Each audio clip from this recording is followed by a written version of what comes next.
കൂലംകുത്തി ഒഴുക്കിൽപ്പെട്ട മനുഷ്യത്വവും ദിശാബോധവും നഷ്ടപ്പെട്ടു പോകുന്നൊരു സമൂഹത്തിന് ഒരു ദിവസമെങ്കിലും മനുഷ്യത്വത്തിൻ്റെ കിരണങ്ങൾ എന്തെന്ന് മനസ്സിലാക്കുവാനുള്ളൊരവസരം. നിങ്ങളെല്ലാവരും ശാസ്ത്ര സാങ്കേതിക സയൻസ് ആൻഡ് ടെക്നോളജി മേഖലയിൽ പ്രവർത്തിക്കുന്ന, എഞ്ചിനീയറിംഗ് മേഖലയിൽ പ്രവർത്തിക്കുന്ന വ്യക്തികളാണ്.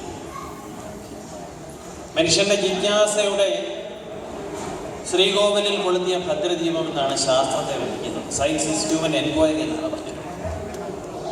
അനന്തം അജ്ഞാതം അവർണ്ണനീയം ഈ ലോകഗോളം തിരിയുന്ന മാർഗം അതിങ്കലെങ്ങാണ്ട് ഒരിടത്തിരുന്ന് നോക്കുന്ന മർദ്യം കഥ എന്ത് കാണും. Man in his search for knowledge of the universe is like a potato bug in a potato in a sack lying in the hold of a ship, trying to discover from the motion of the ship the nature of this vast unknown. എന്ന് ആപ്തവാക്യം ഞാൻ കൊണ്ടുപോകുക. അതെന്ത് വായിക്കൊള്ളട്ടെ, മനുഷ്യ നന്മയ്ക്കുള്ളൊരു ഉപാധി മാത്രമാണ് ശാസ്ത്രം. Being a human inquiry, science can only give an answer that is somehow couched in human tones എന്നാണ് പറഞ്ഞിട്ടുള്ളത്. The primitive man stood against a cliff and shouted. The echo brought back his voice. He started believing in a disembodied spirit. The scientist of today and the technologist of tomorrow stand shouting out loud in the face of the unknown. ശാസ്ത്രം എത്ര വളർച്ച പ്രാപിച്ചാലും ഒരു നഗ്ന സത്യത്തിന് നേരെ മുഖം തിരിക്കാൻ ശാസ്ത്രത്തിന് കഴിയില്ല. He paints the wayside flower, he lights the evening star. ചന്തപേരന പൂവിലും ശബളാത്മാം ശലഭത്തിലും സന്തതം കരതാരി എന്നൊരു ചിത്രജാതിന് കാട്ടി അന്തചാരു കടാക്ഷമാലകൾ അർക്കരശ്മിയിൽ വിദ്യയും ചിന്തയാ മണിമന്ദിരത്തിൽ വിളങ്ങും ഈശനെ വാഴ്ത്തും. ആ ഈശനെ വാഴ്ത്തുന്നതാണ് മനുഷ്യന്റെ മനുഷ്യത്വം വളർത്തുന്നത്. അതുകൊണ്ട് ശാസ്ത്ര സാങ്കേതിക രംഗത്തെ നൂതന സത്യങ്ങളെ കീഴടക്കുമ്പോൾ തന്നെ നല്ല മനുഷ്യത്വമുള്ളൊരു തലമുറയെ കൂടെ വാർത്തെടുക്കാനാണ് ഇത്തരത്തിലുള്ള സംഗമങ്ങൾ ഉപകരിക്കുന്നത് എന്ന് ഞാൻ വിശ്വസിച്ചു പോവുകയാണ്. മരുഭൂമിയിൽ മാണിക്യം വിളയിക്കുന്ന ഒരു തലമുറ, പകലന്തിയോളം ടോയിലിംഗ് ആൻഡ് ബോയിലിംഗ് അത്യധ്വാനം ചെയ്ത് തങ്ങളുടെ ഭാവി തലമുറയ്ക്ക് വേണ്ടി എല്ലാം സ്വരുക്കൂട്ടി വയ്ക്കുന്ന ഒരു തലമുറ. റിട്ടയർമെന്റ് എന്ന് പറയുന്ന സമസ്യ എങ്ങനെ നേരിടണം എന്നതിനെക്കുറിച്ച് ബഹുമാന്യനായ മുൻ സ്പീക്കർ പറഞ്ഞത് ഇതിലേക്ക് ഞാൻ കടക്കുകയാണ്. തീർച്ചയായിട്ടും അങ്ങനെ ഒരു ജീവിതം മുഴുവൻ അത്യധ്വാനം ചെയ്ത് ഭാവി തലമുറയ്ക്ക് വേണ്ടി ഫോർ പോസ്റ്ററിറ്റി നമ്മളെല്ലാം വർക്ക് ചെയ്ത് കഴിയുമ്പോൾ റിട്ടയർമെന്റിനെ ഒരു സമസ്യ എന്നുള്ള രീതിയിലല്ലാതെ റിട്ടയർമെന്റിനെ ഒരു ചലഞ്ച് എന്നുള്ള രീതിയിൽ എങ്ങനെ ഏറ്റെടുക്കാമെന്നതിനെ സംബന്ധിച്ച് അദ്ദേഹം പറയുകയുണ്ട്. ഇതോടൊപ്പം ഒരു കാര്യം കൂടെ ഞാൻ പറഞ്ഞുകൊള്ളട്ടെ. നമ്മുടെ കുഞ്ഞുങ്ങളിൽ ദേശസ്നേഹവും മാതൃനാടിനോടുള്ള ഭക്തിയും മൂത്തവരോടുള്ള ബഹുമാനവും ഇതെല്ലാം അന്യം നിന്നുകൊണ്ടിരിക്കുന്ന ഒരു കാലഘട്ടത്തിൽ ഇതെല്ലാം പാലൂട്ടി വളർത്തുവാനുള്ള ധാർമ്മികമായ ഉത്തരവാദിത്വം നമുക്ക് നാം ഓരോരുത്തരുടെയും ചുമല്ലോ. മാതൃഭാഷയ്ക്ക് ദാസ്യം നടത്തായി ആധിപത്യത്തിന് അനർത്ഥ നിങ്ങൾ ഭക്ത്യാ സ്വഭാഷതൻ കാൽക്കൽ കുനിയായി റത്തനെ എങ്ങനെ മുന്നിൽ നിൽക്കും ബുദ്ധിമാന്മാരെ സ്വഭാഷത്തറവാട്ടിൽ സ്വത്ത് വളർത്തുവാൻ യത്നം ചെയ്യുവിനെന്നാണ് കവി പാടിയിട്ടുള്ളത്. ആലസ്യത്തിന് ദിവാപാമ്പ് നൽകുവിൻ കാലത്തിലൂരും വിയർപ്പിനായി. ഇന്ന് നമുക്ക് മഹത്തായ ഒരു സംസ്കാരമുണ്ട്, ബൃഹത്തായ ഒരു പാരമ്പര്യമുണ്ട്. ആ സംസ്കാരത്തിൽ നിന്നും പാരമ്പര്യത്തിൽ നിന്നും നാം കാതങ്ങൾ അകന്നു പോകുന്നു എന്ന് സംശയിക്കുന്ന ഒരു കാലഘട്ടത്തിലൂടെയാണ് നാം കടന്നത്. പാമ്പിലും എലിയിലും പുല്ലിലും കല്ലിലും ദൈവികത്വം കൽപ്പിച്ചിരുന്ന ആ സംസ്കാരത്തിന്റെ അന്തസ്സത്തെ യഥാർത്ഥത്തിൽ മനുഷ്യ സ്നേഹം. സ്നേഹിക്കയില്ല ഞാൻ ആത്മാവിനെ സ്നേഹിച്ചിടാത്തൊരു തത്വശാസ്ത്രത്തെ സ്നേഹിക്കുണ്ടി നീ നിന്നെ ദ്രോഹിക്കുന്ന ജനത്തെ പരാപരാത്മൻ ഭക്തഭിഗമ്യൻ ഭവാനയാർ കാണുന്നു ചരാചരപ്രേമത്തിനെ രക്ഷസിച്ച ഞാൻ. പക്ഷെ ഈ വികാരങ്ങളും വിചാരങ്ങളും എല്ലാം നമ്മുടെ യുവതലമുറയിൽ നിന്ന് അന്യമായി പോകുന്നു എന്ന് പലപ്പോഴും പലരും സംശയിക്കുന്ന, സന്ദേഹിക്കുന്ന സംഭവങ്ങളാണ് ഈ നാട്ടിൽ നടന്നുകൊണ്ടിരിക്കുന്നത്. അതിനൊരു മാറ്റം വരുത്തുവാനുള്ള ഒരു ഉത്തരവാദിത്വം കൂടി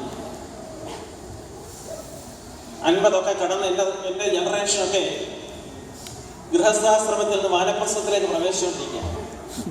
ആ ഘട്ടത്തില് നമ്മളുടെ യുവതലമുറയിലേക്ക് ഇത്തരത്തിലുള്ള മൂല്യങ്ങൾ പകർന്നു കൊടുക്കുക, വികാരാവേശം വിവേകത്തിലും പ്രസംഗം പ്രവർത്തിക്കും വഴിമാറി കൊടുത്തുകൊണ്ട് നമ്മുടെ കുഞ്ഞുങ്ങളിൽ മൂല്യം വളർത്താനുള്ള ഒരു വേദിയായി കൂടി ഇത്തരത്തിലുള്ള കുടുംബ സംഗമങ്ങളെ മാറ്റണം എന്നാണ് വിനയത്തിൻ്റെ ഭാഷയിലേക്ക് അഭ്യർത്ഥിക്കുന്നത്.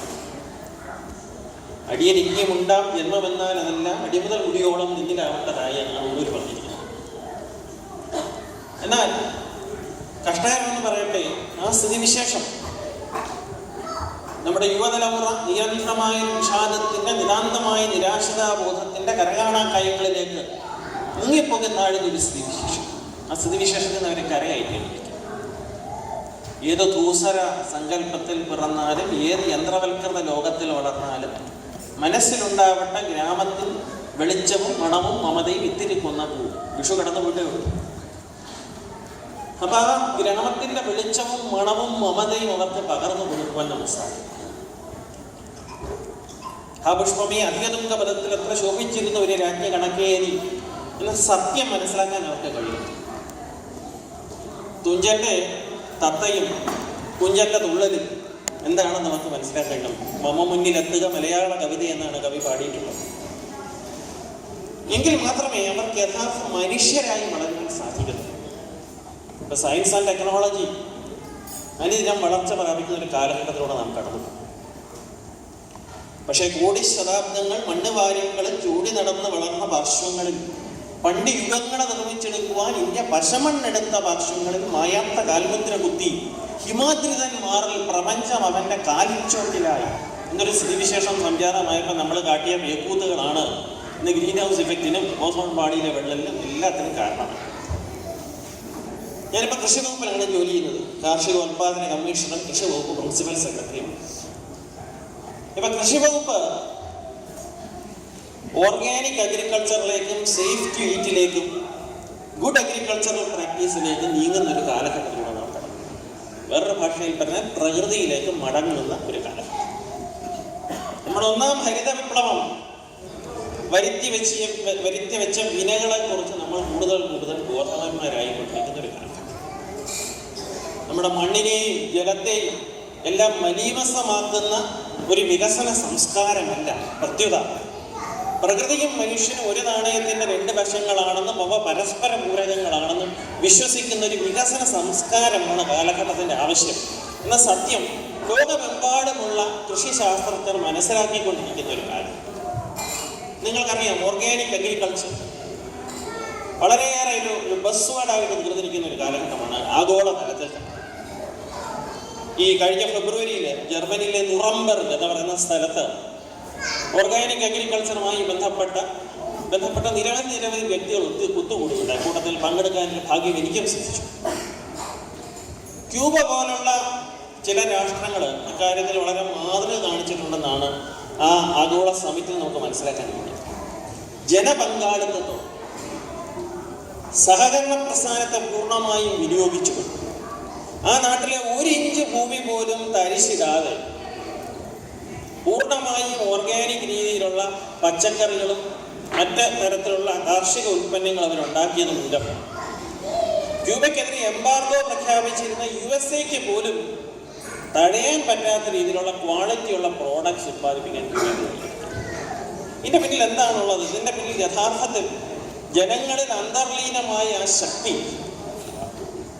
ആ ശക്തിയെ ഒരേ ഒരു കോൺസെൻട്രേറ്റഡ് എഫർട്ട് വഴി രാജ്യത്തിൻ്റെ വികസനത്തിലേക്ക് നമ്മൾ ചാനലൈസ് ചെയ്യുന്ന ഒരു കാഴ്ചയാണ് നമ്മുടെ നാട്ടിൽ കണ്ടത്. ഇന്ത്യയിൽ സിക്കിം ഓർഗാനിക് അഗ്രികൾച്ചറിൽ ഏറെ മുന്നോട്ട് പോയിരിക്കുന്നത്. മധ്യപ്രദേശ്, കർണാടക വളരെ മുന്നോട്ട് പോയി. പക്ഷേ ഒരു കാര്യം എടുത്ത് പറഞ്ഞോട്ടെ, ഇതിൽ ജൈവ കൃഷി പോളിസിയുള്ള ഏക സംസ്ഥാനം കേരളമാണ്. 2010 നമുക്കൊരു ജൈവ കൃഷി പോളിസി ഉണ്ടായത്. ഇന്നും വേറെ ഒരു സംസ്ഥാനത്തിന് ഓർഗാനിക് പോളിസി ഇല്ല.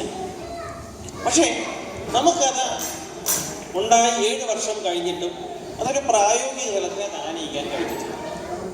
ഞാൻ കാസർഗോഡ് കളക്ടറായിരുന്നു. എൻഡോസൾഫാൻ വാരി വിതച്ച വിപത്ത് കണ്ണുകൊണ്ട് കണ്ടൊരു വ്യക്തിയാണ്. കാസർഗോഡ് ജില്ലയിലെ ഏതാനും പഞ്ചായത്തുകളിൽ ഹെലികോപ്റ്റർ വഴി പ്ലാന്റേഷൻ കോർപ്പറേഷൻ്റെ പ്ലാന്റേഷനുകളിൽ എൻഡോസൾഫാൻ സ്പ്രേ ചെയ്തത് മൂലം എൻമകജ്, കുമ്പടാജ് തുടങ്ങിയ വിവിധ പഞ്ചായത്തുകളുടെ ദുരന്തം, നിരവധി തലമുറകളെ ബാധിച്ച ദുരന്തം, അത് കൺമുന്നിൽ കാണാൻ കഴിഞ്ഞ ഒരു ഹതഭാഗ്യനായ വ്യക്തിയാണ്. അതുകൊണ്ട് തന്നെയാണ് യഥാർത്ഥത്തിൽ 2012 കാസർഗോഡ് ഓർഗാനിക് അഗ്രികൾച്ചറാണ് ഫസ്റ്റ് ഡിസ്ട്രിക്റ്റ് ആയിട്ട് പ്രഖ്യാപിച്ചത്. പക്ഷെ പ്രഖ്യാപനത്തിലാണ് ഇന്ന് തോന്നുന്നത് 5 വർഷത്തിന് ശേഷം. ഇതെന്തുകൊണ്ട് സംഭവിക്കുന്നു എന്ന് വിശകലനം ചെയ്യാനും വിശ്ലേഷണം ചെയ്യുവാനും ആത്മപരിശോധന നടത്തുവാനും അതിൻ്റെ പ്രശ്നങ്ങൾ ഏവയെന്ന് മനസ്സിലാക്കുവാനും നീതിയുക്തമായ യുക്തിസഹജമായ ഭാവനാപൂർണമായ ക്രിയാത്മകമായ കർമ്മപരിപാടികൾ നടപ്പാക്കി പ്രായോഗിക തലത്തിൽ ആനയിക്കുവാനും സർക്കാരിനും ജനങ്ങൾക്കും ഒന്നുപോലെ ബാധ്യതയുണ്ട്. പക്ഷെ നോക്കുമ്പോൾ ഇതിൽ അടിസ്ഥാനപരമായ ഒരു പ്രശ്നമേ ഉള്ളൂ. വികാരാവേശം വിവേകത്തിനും പ്രസംഗം പ്രവൃത്തിക്കും പലപ്പോഴും കേരളത്തിൽ വഴിമാറി കൊടുക്കുന്നില്ല. അതാണ് കേരളത്തിലെ മിക്ക പ്രശ്നങ്ങളും നേരിടുന്ന മിക്ക മേഖലകളും നേരിടുന്ന ഒരു പ്രശ്നം. നമ്മൾ 16 ഇൻസെക്ടിസൈഡ്സിനെ പെസ്റ്റിസൈഡ്സിനെ ബാൻ ചെയ്ത സംസ്ഥാനമാണ് കേരളം. എൻഡോസൾഫാൻ മുതൽ ഇങ്ങോട്ട് സത്യത്തിൽ റൗണ്ടപ്പ് വരെ ബാൻഡാണ്. പക്ഷേ അടുത്തിടയിൽ കഴിഞ്ഞ വർഷം ആലപ്പുഴയിൽ BPH അവിടെ മുഞ്ഞ ബാധിച്ച് അവിടെ BPH ബാധിച്ച് വെച്ച് അവിടെ ചെന്നപ്പോഴും കണ്ടത് റൗണ്ടപ്പ് അടിച്ച് അവിടുത്തെ പാവം കിളികൾ ചത്ത് കിടക്കുന്ന കാഴ്ചയാണ്. അപ്പൊ ഇതെല്ലാത്തിൻ്റെയും അടിസ്ഥാനപരമായ റീസൺ മനുഷ്യൻ പ്രകൃതിയിൽ നിന്ന് അകന്നുപോയിരിക്കും. നേരത്തെ ഞാൻ പറഞ്ഞ പോലെ പ്രകൃതിയും മനുഷ്യനും ഒരു നാണയങ്ങളാണെന്നും അവ പരസ്പര പൂരകങ്ങളാണെന്നുള്ളത് സത്യം മനസ്സിലാക്കാത്ത ഒരു ശാസ്ത്രത്തിനും നിലനിൽക്കില്ല.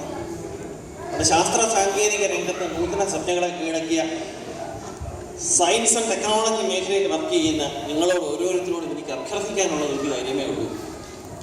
ശാസ്ത്രം മനുഷ്യൻ്റെ നന്മയ്ക്ക് വേണ്ടിയാണ്. പാറമേൽ തട്ടിപ്പളുങ്ങുമണി ചിന്നി ആമന്ത മുഴുകുന്ന ആരണ്യ പൂഞ്ചോലുകളും മരന്തം തുളുമ്പുന്ന മലരിൻ ചുറ്റും കൂടി മുരണ്ട് നടക്കുന്ന തേനീച്ചകളും എന്നാൽ പല്ലവാകുലമായ ചില്ലിക്കൈകളായിട്ട് നർത്തനം ചെയ്യുന്ന വല്ലുകാലികളും നാം ഭാവി തലമുറയ്ക്ക് നൽകേണ്ട ഏറ്റവും നല്ല സമ്പത്തുകൾ. ആ സമ്പത്തുകളെ പരീക്ഷിക്കുക, നമ്മുടെ മണ്ണിനെ സംരക്ഷിക്കുക, നമ്മുടെ ജൈവ സമ്പത്തിനെ സംരക്ഷിക്കുക, നമ്മുടെ ജലാശയങ്ങളെ സംരക്ഷിക്കുക. അങ്ങനെ കേരളം ഒരു മരുഭൂമിയാകാതെ ഇരിക്കുക. നമുക്ക് വേണ്ടത് ഒരു കാര്യം, നമ്മുടെ മനസ്സ് മരവിക്കാതിരിക്കുക, നമ്മുടെ മനസ്സ് മരുഭൂമിയായി മാറാതിരിക്കുക എന്നുള്ളത് തന്നെ. ആ ഐഡിയ നമ്മുടെ കുഞ്ഞുങ്ങൾക്ക് പകർന്നു കൊടുക്കുവാൻ ഉള്ളൊരു വേദിയായി ഇത്തരത്തിലുള്ള കുടുംബ സംഗമങ്ങൾ തീരും എന്ന് ആശിക്കുവാനും പ്രത്യാശിക്കുവാനും മാത്രം ഞാൻ ഈ അവസരം വിനിയോഗിച്ചു. ഇന്ന് നമ്മൾക്കെല്ലാവർക്കും അറിയാം, നമ്മുടെ കുഞ്ഞുങ്ങളെ ആരാക്കാൻ ആഗ്രഹിക്കുന്നു. നമ്മൾ ഓരോരുത്തരും ആഗ്രഹിക്കുന്ന അവരെ ഏറ്റവും വലിയ പദവിയിൽ എത്തിക്കുക എന്നത് തന്നെയാണ്. പക്ഷെ അതോടൊപ്പം സത്യത്തിൻ്റെയും ധർമ്മത്തിൻ്റെയും നീതിയുടെയും ന്യായത്തിൻ്റെയും ബാലപാഠങ്ങൾ അവർക്ക് പകർന്നു കൊടുക്കാൻ കൂടെ നമുക്ക് കഴിയും. തെറ്റുകളുണ്ടെങ്കിൽ വിളിച്ചു പറയുവാനും ശരിക്കു വേണ്ടി ആത്മാഹുതി ചെയ്യുവാനും കരുത്തുറ്റ കരങ്ങൾ ഒരു തലമുറയുടെ പ്രതിനിധികളായി അവരെ വളർത്തുവാൻ പറ്റും. എങ്കിൽ മാത്രമേ ചെല്ലുവിൻ ഭവാന്മാരൻ ഗുരുവിൻ നികടത്തിങ്കൽ അല്ലായെങ്കിൽ അവിടുത്തെ ചരിത്രം വായിക്കുവിൻ എന്ന് വള്ളത്തോട് ആഗ്രഹിച്ചൊരു തലമുറയെ വാർത്തെടുക്കും. അതിനുള്ള വേദികളായി കുടുംബ സംഗമങ്ങൾ തീരും എന്ന് ആശിക്കുവാനും ആശംസിക്കുവാനും പ്രാർത്ഥിക്കുവാനും ഞാൻ ഈ അവസരം വിനിയോഗിക്കുകയാണ്. സുദീർഘമായ ഒരു പ്രസംഗത്തിലുള്ള ഒരു വേദിയല്ലെന്ന് എനിക്കറിയാം. പക്ഷേ മുന്നോട്ട് നോക്കുമ്പോൾ ഘോര മഹാരണ്യം പിന്നിലോ ശൂന്യ മരുപ്പരപ്പും കാലം നിടറിയാൽ വീണുപോകും ഗർത്തത്തിൽ മൂലത്തിലാണ് ഞാൻ നിൽപ്പതിപ്പോണെന്ന് റിട്ടയർഡ് ലൈഫിനെ പലരും കാണുന്നു എന്നൊരു ഭീതിയാണ് എൻ്റെ മുൻ പ്രസംഗിച്ചപ്പോൾ എൻ്റെ മനസ്സിലേക്ക് കടന്നുപോയത്.